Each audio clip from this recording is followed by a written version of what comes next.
Hi everyone, it's Tech Dad. Today is the final part of the Rift S review. It will be about tracking. I will do other video on the Rift S. I will do a special video for sim racing, for example. But today, let's talk about the tracking and the Oculus Touch controller. And if you like my French-Canadian accent in English, please think about subscribing. But really, comment the video. Please ask questions. It will help others. So the touch controller.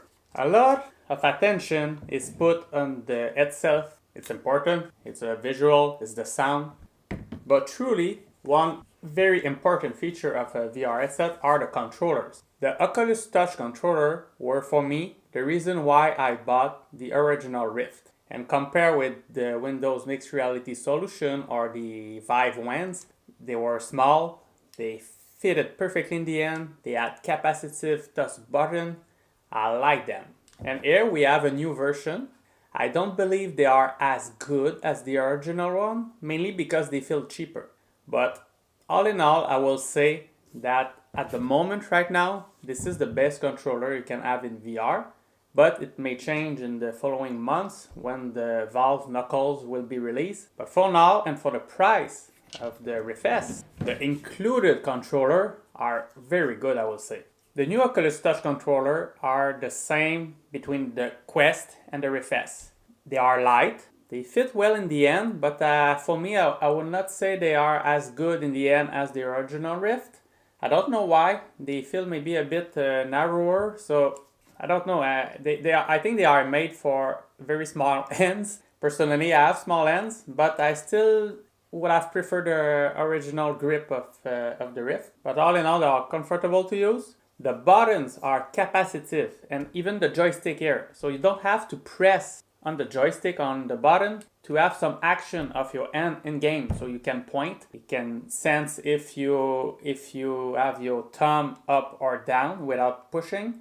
This is a good feature to feel immersed in a game. And it's a feature you cannot have with a Windows Mixed Reality headset like the Odyssey Plus. And that I really like about the Oculus Touch controller. I've read online that a lot of people have problem with the battery door that flies off.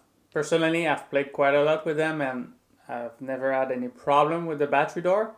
One thing I have difficulty to get accustomed to is the ring. Before on the original Rift, they were under. Now they are on top. But I tend to hit them a lot. And that's just me. Maybe I need to practice a little more. I need to be careful not to break them. Now let's talk about the tracking itself. The Oculus Rift S comes with 5 cameras. 2 in front, 1 on the right, 1 on the left, and 1 on top. It has a different tracking system than the Oculus Quest, which use 4 cameras. However, on the Oculus Quest, the cameras are installed with diagonal orientation on each corner. So each of the 4 cameras is able to see in front and a bit on top and on the side. Here, for whatever reason, they have used like more of a flat surface installation of the camera. So when you have your controller on the right of the headset, only this camera here can see it. On top, only this camera here can see it. And this can give you some problem when you have that controller near the camera. It's the same thing with Windows Mixed Reality, with any inside-out tracking system. There's one big limitation is to have the controller near the camera. But here I found that, for example, it's very good to have a camera on top to track these movements. It's miles better than on Windows Mixed Reality. However, most of the movement that you need to make in games, at least in the games I played, you need to take something on your head. You need to put a hat. And the problem is as you see, the controller will be just beside the camera and then it's not tracked. So all these cameras are very good when you have your arm well extended. But at the moment, for example, you bring your controller here on the side, it will not be tracked. Same thing here and same thing on the top. But for the most part, it was not a problem for me in most games. It tracked very well. And the truth is, Windows Mixed Reality also was pretty good most of the time. Here, I will say my experience was even better. The most difficult games to track with an inside-out tracking system, for me, are first-person shooter. Because you have your hand close to your eyes in the dead zone of the camera. On the Oculus Rift S, it's still a problem, but for me it was better than on Windows Mixed Reality, and maybe because the headset is smaller, so you have more distance between the headset and that hand here. But if you want to play a game like Pavlov or Onward, you need to make sure that your hand or your arm are well extended. If you tend to look with your hand here near the headset, you may have problem. I'm not an expert in firearm. The natural position seems to work pretty well when the buttstock is on my virtual shoulder in game. However, in some game like Onward, where you need to scope or snipe a lot, and then you need to tilt your head and look through the scope, then you tend to have your hand closer to the headset, and you may have or not some problem depending on how you play. This is a limitation of inside-out tracking. However, in a game like Pavlov, like 95% of the time, I didn't have any problem. So maybe I'm getting used to it. I need to be careful. In Onward, it's a little bit more difficult. I've also played some archery games.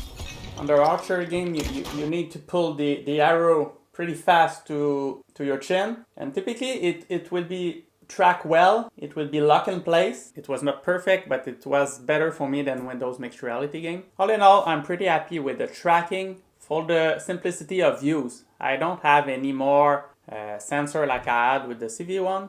For me, at my home, in this space, it was a problem. Anyhow, I had only 2 sensors put in diagonal in this space, and I didn't have a perfect experience like the people who have like 3 or 4 sensors.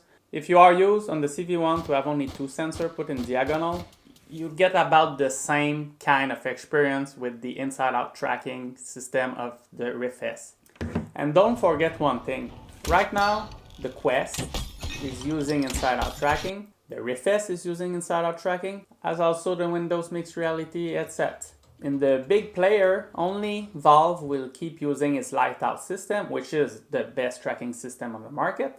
What you need to understand that is the fact that a big share of the market will be inside-out tracking system. And games developer will need to design their games according to these inside-out tracking system. It was not the case in the past.